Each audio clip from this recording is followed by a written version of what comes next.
Hello friends, हमारा channel में आपका स्वागत है। और फिर से हम पढ़ने वाले हैं मृदा परीक्षण।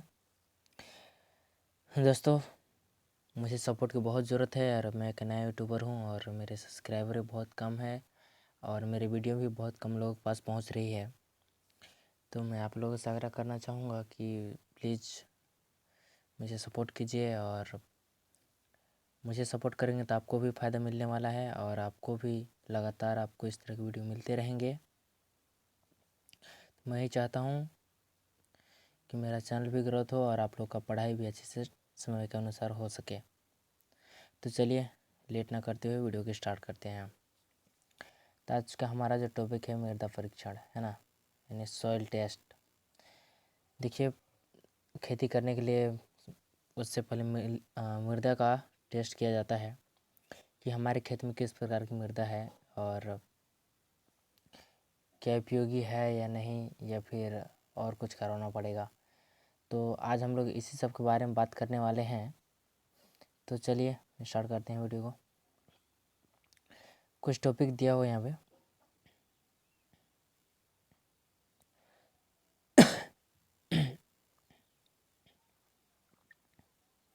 मृदा परीक्षण से पता चलता है कि खेत में स्थूल अवस्था में पोषक तत्व की कितनी मात्रा है और फसल के लिए आवश्यक पोषक तत्व की शेष मात्रा की पूर्ति के लिए कितना उर्वरक डाला जाए। इनमें साफ साफ बताना यह चाहता है कि मिट्टी परीक्षण से यह पता चलता है कि आपके खेत में कितने प्रतिशत लगभग पोषक तत्व हैं और कितने प्रतिशत शेष जो बचती है उसकी पूर्ति के लिए उर्वरक मात्रा डाला जाए। ना कि बिना परीक्षण कराए अगर हम क्या पता कि हमारे खेत में पहले से पोषक तत्व हो और ऊपर से डालेंगे तो हमारा ही घाटा है ना। इसलिए परीक्षण करने से हमारा शायद हमारे खेत में अगर पोषक तत्व हो तो बेनिफिट मिल सकता है, तो हम उसका लाभ उठा सकते हैं। उसके जगह पे हम कम उर्वरक डालेंगे ताकि हमारा पैसा का भी बजट का भी बचत होगा। इसके बाद बात कर लेते हैं यहाँ पे इस प्रकार के यदि किसी भी खेत में पोषक तत्वों की पर्याप्त मात्रा में है तो उसमें उर्वरक डालने की आवश्यकता नहीं पड़ती है। अगर मान लीजिए इस खेत में है ना, मान लीजिए खेत है, इसमें अगर भरपूर पोषक तत्व उर्वरक है, फर्टिलाइज़र है ना, तो उसमें अलग से डालने की ज़रूरत है ही नहीं क्योंकि ऑलरेडी उसमें पोषक तत्व पर्याप्त मात्रा में है। पड़ती ही नहीं या फिर पड़ती भी है तो बहुत ही कम मात्रा में। यदि खेत में पोषक तत्व की मात्रा बहुत ही कम है तो अच्छी उपज लेने के लिए उर्वरक की मात्रा क्या करना पड़ता है, बढ़ानी पड़ेगी। यदि मृदा में पोषक तत्व पर्याप्त मात्रा में ना होने पर उर्वरक की अधिक मात्रा में डाल दी जाती है। इससे पहले उपज में कोई वृद्धि नहीं होती बल्कि मिट्टी में पोषक तत्वों का अनुपात बिगड़ जाता है जो पौधे के लिए हानिकारक होता है ना। तो इससे अच्छा है कि आप पहले कोई भी खेत में खेती करने से पहले आप एक बार उनका मिट्टी का परीक्षण कीजिए, सॉइल टेस्ट करिए, उसके बाद ही खेती करना प्रारंभ करिए। चलिए आगे क्या दिया हुआ है, आगे पढ़ते हैं। यहाँ पे आगे यहाँ पे दिया हुआ है मृदा परीक्षण के उद्देश्य। अब किस उद्देश्य से इनका किया जाता है इनको जानना बहुत ज़रूरी है, ठीक है। तो पहला यहाँ पे दिया हुआ है मृदा परीक्षण के अनुसार विभिन्न क्षेत्रों के लिए मृदा उर्वरता मानचित्र बनाएं। पहले तो अपना खेत का एक मानचित्र बनाएंगे, चाहे जैसे भी हो, है ना, इस टाइप का हो, शायद कुछ ऐसा हो, शायद गोल हो, है ना। आपका खेत कैसा भी कोई भी साइज का हो सकता है, ठीक है। तो यहाँ पे वही दिया हुआ है। देन सेकंड हम लोग बात कर लेते हैं यहाँ पे मृदा में स्थूल पोषक तत्व की सही मात्रा ज्ञात करें, है ना। अब इसको ज्ञात कहाँ से होगा, तो मृदा परीक्षण करने के बाद ही पता चलेगा कि पर्याप्त है या नहीं। देन थर्ड यहाँ पे बात करते हैं समस्या मिट्टी के लिए मृदा सुधारकों को सही मात्रा में निर्धारण करना, जैसे अम्लीय मृदाओं, है ना, के सुधारने के लिए चूने तथा ऊसर मिट्टी के लिए जिप्सम की सही मात्रा में निर्धारित की जाती है ना। तो आपको एक चीज़ और क्लियर करना चाहूँगा कि आपका खेत अगर अम्लीय है तो आप चूना डालकर सही कर सकते हैं।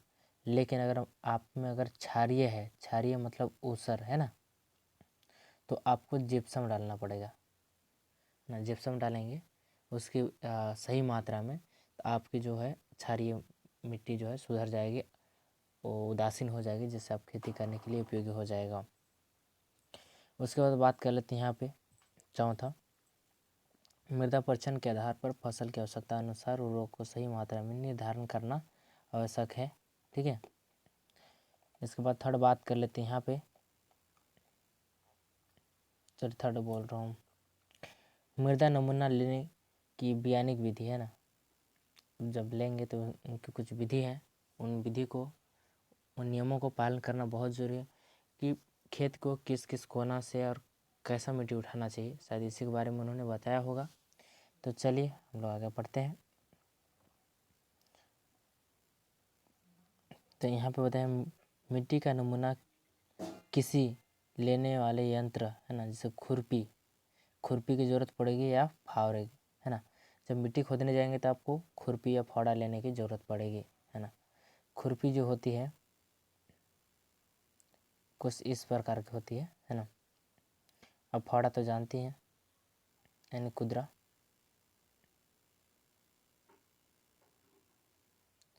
है ना, थोड़ा डंठल नहीं अच्छे से बना, इस टाइप का खुदरा होता है।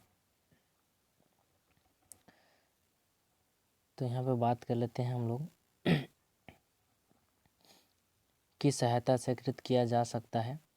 नमूना लेने के लिए पहले आवश्यक है कि जिन स्थानों से नमूने लेने हैं वहाँ पर ऊपरी सतह से घास और खरपतवार साफ कर दिए जाए, है ना। क्या करना है कि जहाँ से अगर आप मिट्टी उठाने वाले हैं वहाँ से क्या करना है, आपको घास से या खरपतवार को हटा देना है। इसके बाद लगभग 15 सेंटीमीटर या 6 इंच गहरा, वही भी आकार में, है ना, 6 इंच गहरा भी आकार गड्ढा बनाकर खुरपी या फावड़े की सहायता से इसकी दीवार के साथ साथ पूरी गहराई तक मिट्टी की एक समान परत काटकर किसी बाल्टी या पॉलीथीन या कपड़े की थैली में एकत्रित कर ले। ठीक है, कर लीजिए। इसके पश्चात एकत्र किए हुए नमूने को अच्छी तरह मिला लीजिए और इस प्रकार तैयार किए हुए मृदा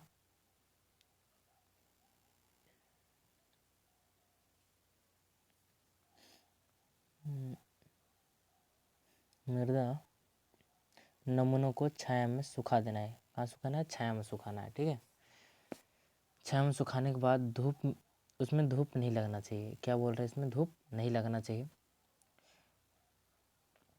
धूप में सुखाने से मृदा में नमूनों को धूप में सुखाने से मृदा नमूनों को छाया में सुखा देना चाहिए, है ना। मतलब बोल रहा है कि जब आप खेत से मिट्टी काट कर लेंगे, है ना, जो भी आकार का रहेगा 6 इंच या फिर 15 सेंटीमीटर, तो उनको कोड़ के लाना है और अच्छे से कपड़े, पॉलीथीन या प्लास्टिक कुछ में भी आप वहाँ से ले लाइए। ठीक है, बाल्टी वाल्टी जो भी में, और उसके बाद वहाँ से लाकर उसको अच्छे से मिलाइए, बारीक से बारीक। अच्छे से मिलाने के बाद उसको एक छाया जगह में सुखाना है। आपको धूप में बिल्कुल भी नहीं सुखाना है ना।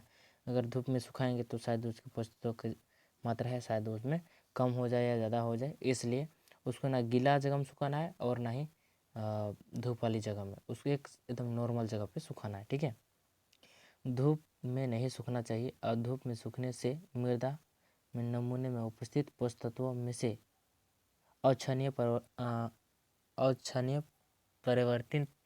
परिवर्तन हो जाता है। ठीक है, और छाया में सूख जाने के बाद नमूनों को ढेले में को फोड़कर बारीक बना लेना है। मैंने आपको पहले बता दिया था, है ना। करना इसलिए क्या है कि आपको बारीक से तोड़ लेना है। ठीक है, मैंने आपको पहले बोला था कि आप ऐसा कीजिए कि पहले तोड़ लीजिए, तोड़ लेने के बाद उसका ऐसे बारीक बनाइए। बारीक बनाने के बाद उसके एक नॉर्मल जगह में मस्त सुखा दीजिए, कुछ कपड़ा या पॉलीथीन कुछ में भी, है ना। उसके बाद बोले तथा नमूने में उपस्थित खरपतवार पौधे की जड़, है ना, खरपतवार पौधे की जड़, कंकड़, पत्थर तथा पौधे के अन्य अवशेष भाग को निकाल दीजिए। ठीक है, इसके बाद नमूने को खूब अच्छी तरह मिलाना चाहिए, है ना। फिर उसको बहुत अच्छे से मिलाना है, उसको ऊपर नीचे, है ना, पूरा एकदम मस्त मिला कर देना है। देन इसके बाद उसे करीब 1/2 मतलब आधा ग्राम नमूने कपड़े को साफ थैली में भरकर 2 मोटे कागज के टुकड़ों पर खेत के नंबर, है ना, खेत के नंबर, अपना नाम, है ना, और पता उसमें लिखना है। मैं जैसे आपको बताना चाह रहा हूँ, जैसे मान लीजिए कि अगर आपने यहाँ पे इस टाइप का अपने वो लिया कपड़ा, ठीक है, तो यहाँ पे क्या करना है, खेत का नंबर, है ना, मतलब फार्म का नंबर, ठीक है, देन अपना नाम, नेम, देन इसके बाद लिख लेना है यहाँ पे पता, एड्रेस, है ना, एड्रेस लिखना है।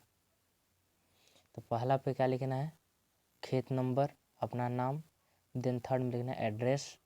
और क्या करना है, मान लीजिए कि इस तरह का आपका जो थैली रहेगा इसमें आपको चिपका देना है, ताकि आपको पता चले कि ये आपका ही है ना। आप इस तरह की मतलब पैक वाला बोरा वरा भी ले सकते हैं, कुछ भी। चलिए आगे चलते हैं।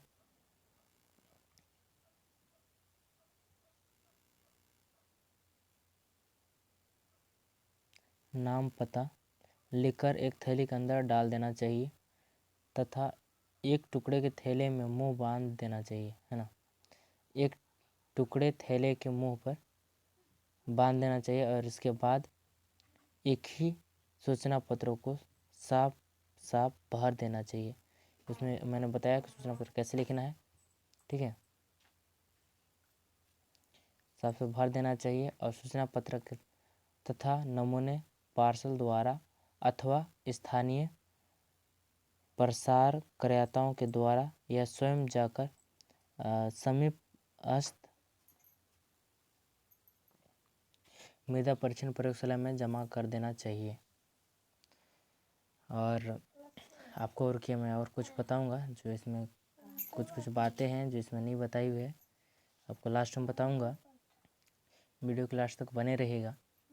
इसके बाद बात कर लेते हैं मृदा के नमूने लेने व रखने की सावधानियाँ।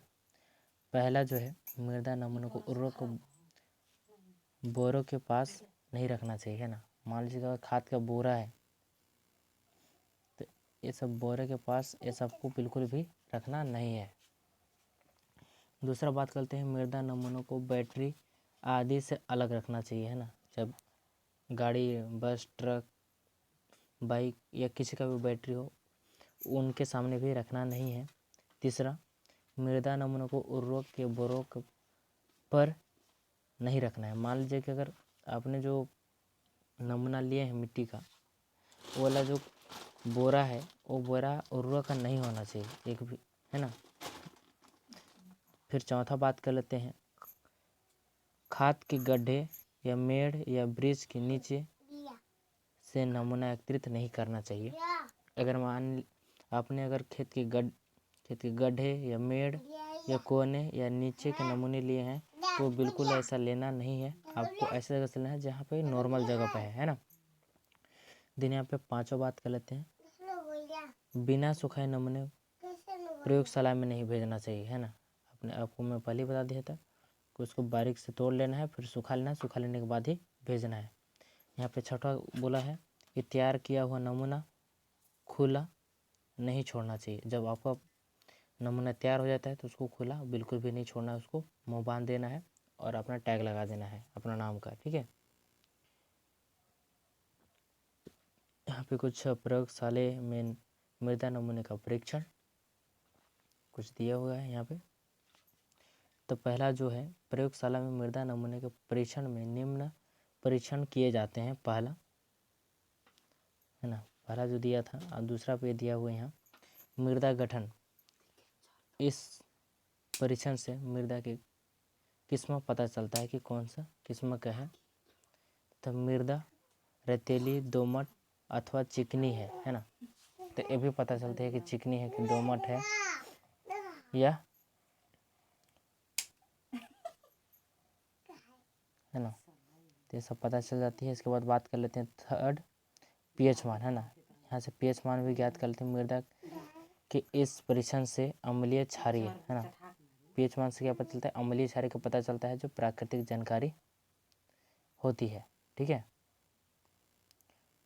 जो यहाँ पे देख सकते हैं, जो है अभी सारणी से देखकर समझ सकते हैं कि आखिर बताना क्या चाहता है। जैसे यहाँ पे दिया हुआ है ना, पीएच मान और मृदा, ठीक है। सॉरी तो मैं अंडरलाइन जो है 6 से कम अम्लीय होता है ना। 6 से 8 सामान्य लवणीय, अब 8.6 से 9 तक क्षारीय पर्वतिक होती है और 9 से ऊपर वाले क्षारीय होती है। तो आपको ये सब ध्यान देने वाली बात है कि ऐसा बिल्कुल भी नहीं होना चाहिए। हाँ, आपको जो साधारण पे कितना पे होना चाहिए, 6.8 से 5, है ना। सॉरी मतलब सॉरी 6 से 8.5, है ना। एक खेती करने के लिए बेस्ट, मैं बता दूं, खेती करने के लिए जो बेस्ट पीएच मान है वो 6 से 8.5 है ना। 6 से कितना है, 8.5। 6 से 8, 8.5 जो यहाँ पे दिया हुआ है, जो सामान्य लवणीय है, ये खेती करने के लिए उपयोगी है।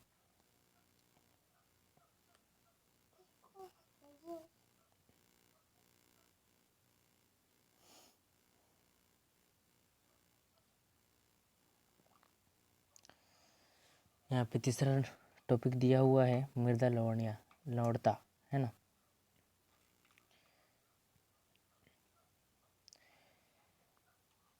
मृदा की लवण की मात्रा का अनुपात या जल मिश्रण की विद्युत चालकता से लगाया जाता है, इसका परीक्षण, है ना। यहाँ पे कुछ दिया विलीय लवण जो है विद्युत चालकता यानी मिली,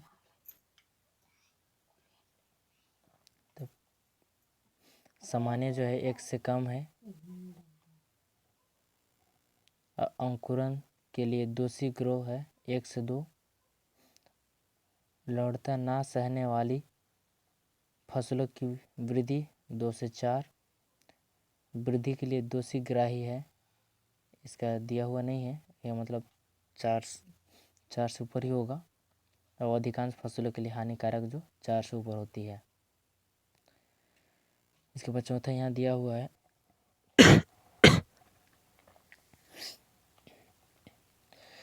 चौथा दिया है यहाँ पे, मृदा परीक्षण से निम्न तथ्यों की जानकारी प्राप्त होती है। पहला, कार्बनिक पदार्थ व नाइट्रोजन। दूसरा, सुलभ फास्फोरस। तीसरा, सुलभ पोटेशियम। चौथा, विनिमयशील पोटेशियम। और चौथा जो अन्य आवश्यक पोषक तत्वों की उपलब्धता। मृदा परीक्षण के परिणाम जो निम्न तालिका निम्नानुसार दिया हुआ है, यहाँ पे आपको स्क्रीन पे शो हो रही होगी। जैसे यहाँ पे पोषक तत्व निम्न और मृदा का मध्यम और उच्च, मतलब कहाँ पे कितना कितना प्रतिशत पाया जाता है। तो यहाँ पे बात कर लेते हैं पोषक तत्व, है ना। इसमें से कार्बनिक पदार्थ है 0.5 से कम होता है। एक का जो कार्बनिक के लिए बताया गया है, ये ऑर्गेनिक है, जैसे मान लीजिए सड़ा हुआ गोबर में 0.5 से कम या इसी लगभग में बोलता है, मतलब कम होता है निम्न में। और ज़्यादा इसमें अगर सुनिए, ज़्यादा ना कम मतलब मध्यम यानी मीडियम में, तो मतलब 0.5 से 0.75 और ऊँच में बोले 0.75 तक हो जाता है। इसी प्रकार यहाँ पे दिया हुआ है सुलभ यानी का मात्रा या सुलभ यानी का, तो 280 केजी पर हेक्टेयर से कम, फिर 280 से 560 केजी पर हेक्टेयर, फिर 260 केजी पर हेक्टेयर, है ना। अगर कुछ फसल लगाते हैं तो आपको उसके अनुसार यहाँ पे उर्वरक जो है नाइट्रोजन की मात्रा देना पड़ेगा। देखिए 16 पी यानी फास्फोरस, एन का मतलब होता है नाइट्रोजन और पी का मतलब फास्फोरस 10 kg पर हेक्टेयर कम से कम देना पड़ेगा निम्न में, और मध्यम में 10 kg से 20 kg पर हेक्टेयर देना पड़ेगा, और आपको ऊंच में 25 kg पर हेक्टेयर से अधिक देना पड़ सकता है। फिर 16 पोटास की बात कर ली जाए तो 110 kg पर हेक्टेयर, और मध्यम में बात की जाए तो 110 से 280 kg पर हेक्टेयर, और ऊंच में 280 kg हेक्टेयर या उससे कहीं ज़्यादा भी लग सकती है आपको। इसके बाद बात कर लेते हैं फिर मृदा परीक्षण के आधार पर प्रयोगशाला द्वारा खाद एवं उर्वरक प्रयोग करने की सलाह कृषकों को प्रदान की जाती है। जो मृदा नमूने के साथ भेजने जाने वाले सूचना का प्रारूप निम्नानुसार यहाँ दिया हुआ है। अगर इस तरह का आप भेजेंगे आप मिट्टी परीक्षण के लिए, तो आपको इस तरह का जो फिल करने के लिए आएगा। पहला चीज़ यहाँ पे दिया हुआ है कृषक का नाम, तो कृषक का नाम यहाँ लिखना पड़ेगा। देन गांव कौन सा है, फिर डाकघर, जिला, खेत का नंबर अथवा खेत का नाम, कितनी गहराई का नमूना लिया गया है, तो आपको बताया था कि 6 इंच या 15 सेंटीमीटर से उसका लिया जाता है। फिर यहाँ दिया गया है नमूने के लिए कितने स्थानों से मिट्टी एकत्रित किया गया है ना, मतलब मिट्टी को कितने जगह से आपने लिया है यह बताया गया है। फिर यहाँ बताया गया नीचे नमूना लेने की तिथि, आप किस दिन लिए थे, नमूना लेने वाला का नाम, और जिस खेत का नमूना लिया गया हो उसमें साधारणतः उगाई जाने वाली फसलों के बारे में निम्न सूचना दी गई है। जैसे यहाँ पे आप देख सकते हैं जो फसल का नाम, जाति और उपज यहाँ पे एंटर करना है ना। इस तरह से खेत के सिंचित अथवा असिंचित बताना है कि यहाँ पे आपके पास साधन है या नहीं, इसमें पानी लगती है या नहीं। इसके बाद बात कर लेते हैं सिंचाई के साधन, जैसे नहर, राजकीय ट्यूबवेल, निजी ट्यूबवेल, वेल, कुआं अथवा तालाब। अगली 3 फसलें के लिए जिनके उर्वरक की सिफारिश मांग की गई है, जैसे फसल का नाम, 3 फसल धान, गेहूँ, जौ या फिर और कुछ भी बोल सकते हैं आप, उनकी जाति, फिर अनुमानित जाति और भेजने वाला का नाम। इसके बाद बात कर लेते हैं यहाँ पे मृदा परीक्षण के प्रयोगशाला का नाम, प्रयोगशाला का नंबर, कृषक या पता, खेत का नाम या नंबर, परीक्षण के परिणाम। तो कुछ इस प्रकार से परिणाम हमारे जो प्रयोगशाला से आती है ना। इस पर बात कर लेते हैं यहाँ पे घुलनशील लवण है ना, तो कुछ है यहाँ पे, ज़्यादा कुछ है नहीं बताने वाला, ये ज़्यादा कुछ नहीं, आप पीडीएफ में देख लीजिएगा। और एक चीज़ लास्ट में मैं बताना चाहूँगा, यहाँ पे क्वेश्चन आ चुकी है। मैंने आपको बोला था कि वीडियो को लास्ट तक बने रहेगा, तो आपको एक चीज़ बताऊँगा कि मिट्टी को किन किन भागों से लिया जाता है, तो आपको मैं बताता हूँ। मिट्टी के जो है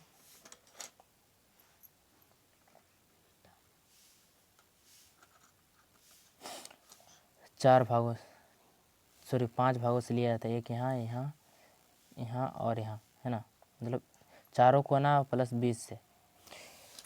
मिट्टी का अगर नमूना लेने का बेस्ट तरीका जो है यही तरीका है, मिट्टी का चारों कोना से लिया जाता है प्लस 20 के से भी लिया जाता है। आपको बताया था कि 6 इंच या फिर 15 सेंटीमीटर है ना, तो आपको पता चल गया होगा कितना।